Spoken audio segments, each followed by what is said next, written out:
Iran के विदेश मंत्री अराक्ची ने अमेरिका के नए राष्ट्रपति डोनाल्ड ट्रंप को बड़ी चेतावनी दी है। क्या है ये चेतावनी? हिजबुल्लाह और हुती लड़ाकों ने किस तरह से अमेरिका और इस्राइल के नाक में दम कर रखा है, पूरी खबर आपको डिटेल से आगे बताऊंगी, लेकिन उससे पहले एक नजर आज की बड़ी खबरों की हेडलाइंस पर। हिजबुल्लाह ने पहली बार प्रमुख इस्राएली सेना बेस पर किया हमला, कहा फिलिस्तीन की आजादी तक इस्राइल पर हमला रहेगा जारी। यमन में अमेरिका के खिलाफ हुती लड़ाकों का बड़ा अटैक, लाल और अरब सागर में अमेरिकी जहाजों पर ड्रोन और रॉकेट से किया हमला। ईरान के विदेश मंत्री अराक्ची ने ट्रंप को दी बड़ी चेतावनी, कहा ईरान पर बंदिश बढ़ाने से अमेरिका की दोबारा होगी हार, ट्रंप को दिमाग का इस्तेमाल करने की दी नसीहत। अमेरिका ने फिर दिखाया दोगलापन, गजा में जारी नरसंहार को किया दरकिनार, इस्राइल को हथियारों की करता रहेगा सप्लाई। लेबनान और गजा में नेतन्याहू का जुल्म जारी, लेबनान में इस्राएली हमलों में 28 लोगों की मौत, गजा में रिफ्यूजी सेंटर को बनाया निशाना। द लाइव टीवी, सच सबसे आगे।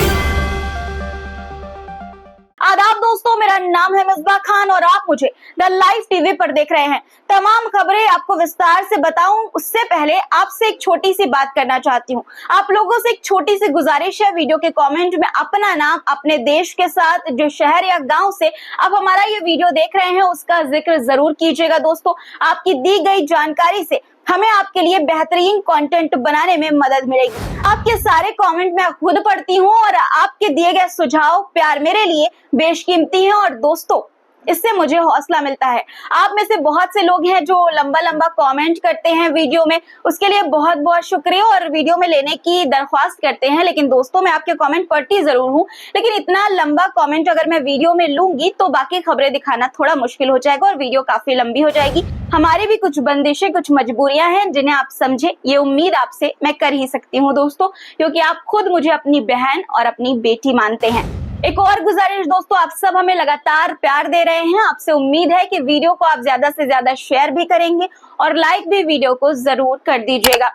10-11 हजार लाइक्स की फरमाइश तो मैं आपसे कर ही सकती हूँ, तो दोस्तों जरूर से वीडियो को लाइक किया करिए और शेयर भी जरूर कर दीजिएगा।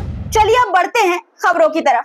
दोस्तों, बड़ी खबर यह है कि हिजबुल्लाह ने पहली दफा इस्राइल के प्रमुख वायु सेना बेस पर हमला किया है। हिजबुल्लाह ने इस्राइल के हाहोत्रिम एयर बेस को टारगेट किया है। इस ठिकाने पर युद्ध में इस्तेमाल होने वाली चीजें भी रखी जाती हैं। दक्षिण हाइफा में मौजूद ये एयर बेस लेबनान और फिलिस्तीन सीमा से लगभग 40 किलोमीटर दूर है। हिजबुल्लाह ने इस्राइल को चेतावनी दी है दोस्तों कि गजा और लेबनान में जंग खत्म होने तक उसका ये अभियान जारी रहेगा। हिजबुल्लाह ने हुनैन बैरक में रमीम ब्रिगेड के कमांड सेंटर पर भी ड्रोन से अटैक किया, साथ ही नहरिया में मौजूद 146th डिवीजन के सैनिक अड्डे पर भी हमला किया। इस्राएली कब्जे वाले शहर अक्का में शगा बेस पर भी हिजबुल्लाह ने मिसाइल से हमला किया। हिजबुल्लाह ने एक साथ कई रॉकेट और मिसाइल दागे, जिसमें तेल अवीव के दक्षिण में मौजूद तेल नोफ एयरबेस को भी टारगेट किया गया था। साफ है दोस्तों, हिजबुल्लाह इस्राइल पर लगातार हमले कर रहा है और उसे पलटवार करने का मौका नहीं दे रहा है। एक तरफ जहां हिजबुल्लाह ने इस्राइल के सैन्य ठिकानों पर बड़ा हमला किया, वहीं यमन में हुती लड़ाकों ने अमेरिकी जहाजों को टारगेट किया। लाल सागर और अरब सागर में अमेरिकी नौसैनिक जहाजों पर हुतियों ने 2 बार हमला किया। बताया जा रहा है कि दोनों तरफ से वार पलटवार का सिलसिला तकरीबन 8 घंटे तक चला। 2 अमेरिकी युद्धपोतों पर कम से कम 8 ड्रोन, 5 एंटी शिप बैलिस्टिक मिसाइलों और 3 एंटी शिप क्रूज मिसाइलों से हमला किया गया। हालांकि अमेरिका का दावा है कि उसने हमलों को नाकाम कर दिया और उसके शिप को कोई नुकसान नहीं हुआ है।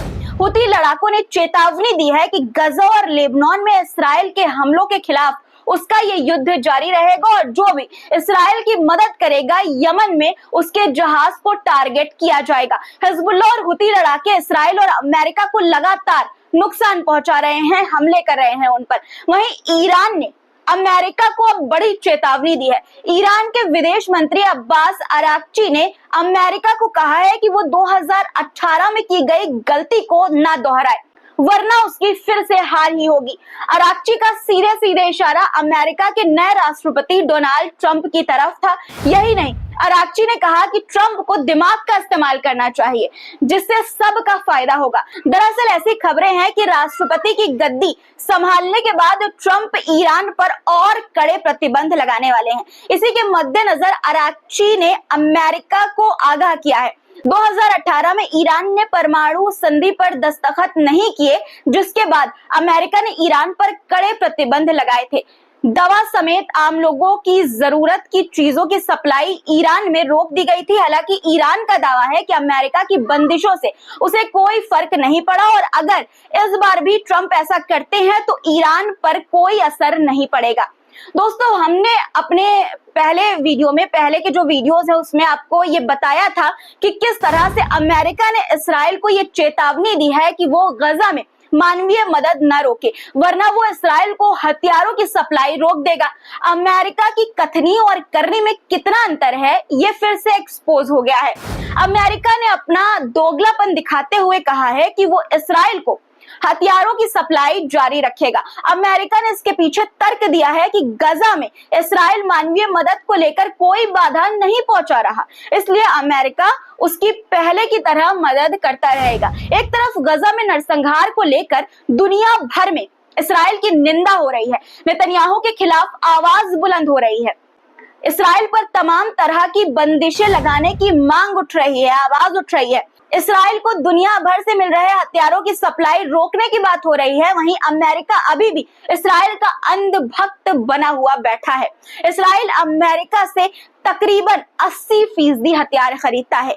युद्ध जितना लंबा खिंचेगा, हथियारों की डिमांड उतनी ज्यादा बढ़ेगी और अमेरिका को उतना ही ज्यादा फायदा होगा। इसलिए एक तरफ तो अमेरिका दुनिया को ये दिखाने का ढोंग करता है कि वो मिडिल ईस्ट में अमन चाहता है, शांति चाहता है, सुकून चैन चाहता है, युद्ध खत्म करवाना चाहता है, लेकिन उसका असली मकसद क्या है दोस्तों, ये आप भी अच्छी तरह से समझ गए होंगे। मुझे साफ लफ्जों में बताने की बिल्कुल भी जरूरत नहीं लगती। अमेरिका की मदद करने से नेतन्याहू की मनमानी बढ़ती जा रही है दोस्तों। कहां तो ये दावा किया जा रहा था कि ट्रंप की सरकार बनने से गजा और लेबनान में शांति का रास्ता निकलेगा, लेकिन वो उल्टा रहा। गजा में एक बार फिर इसराइल ने कहर बरपाना शुरू कर दिया है। इसराइली हवाई हमले में गजा में 28 लोगों की मौत हो गई, जबकि हजारों लोग विस्थापित हुए हैं। गजा में किस कदर इसराइल नरसंहार कर रहा है, इसका वीडियो भी सामने आया है। आप देख सकते हैं आपकी स्क्रीन पर वीडियो दोस्तों।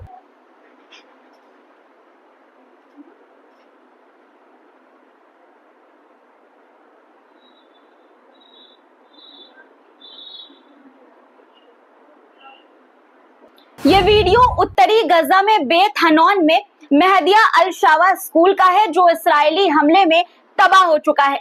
इस स्कूल में विस्थापित हुए लोगों ने पनाह ले रखी थी।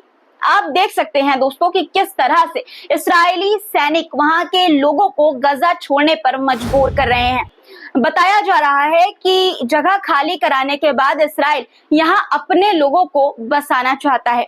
यूएन ने गजा में हो रहे नरसंहार को ग्रेवेस्ट क्राइम माना है।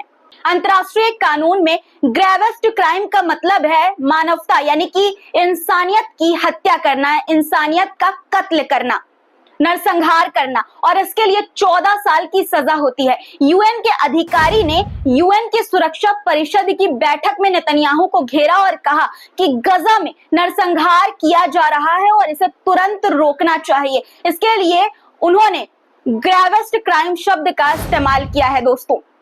इसराइल के खिलाफ सिर्फ यूएन ही नहीं, तुर्की में भी विरोध हो रहा है। तुर्की सरकार पर इसराइल को तेल आपूर्ति यानी कि तेल की सप्लाई बंद करने का दबाव बनाया जा रहा है। इसराइल के खिलाफ वहां की जनता ने प्रदर्शन किया है, इसराइल को तेल की आपूर्ति यानी कि सप्लाई बंद करने की मांग की। दोस्तों, गजा में जिंदा रहने के लिए किस तरह लोग मौत से लड़ रहे हैं, इसकी तस्वीर भी सामने आई है। वहां 14 लोगों का समूह लकड़ी से कोयला बनाकर अपना और अपने परिवार का पेट पाल रहा है। बॉर्डर पर यह काम हो रहा है जहां बड़ी जंग चल रही है। तमाम खतरों को झेलते हुए लोग जिंदा रहने की जद्दोजहद में लगे हुए हैं। आज के लिए दोस्तों इतना ही। हमारा ये वीडियो कैसा लगा कमेंट में जरूर लिखिएगा दोस्तों। अगर आपका कोई सुझाव भी हो तो प्लीज कमेंट में जरूर लिखा करिए, क्योंकि आपका प्यार, आपके सुझाव हमारे लिए बहुत कीमती हैं और इससे हमें हौसला मिलता है, मेरा हौसला बढ़ता है। एक और जरूरी बात, अगर आपने चैनल को सब्सक्राइब नहीं किया है तो इसे जरूर कर लीजिए, ताकि देश और दुनिया की ताजा तरीन खबरों से आप हर रोज वाकिफ हो सके। फिर मुलाकात होगी इसी तरह के कुछ सच्चे और नए मुद्दों के साथ। तब तक के लिए खुदा हाफिज। द लाइव टीवी, सच सबसे आगे।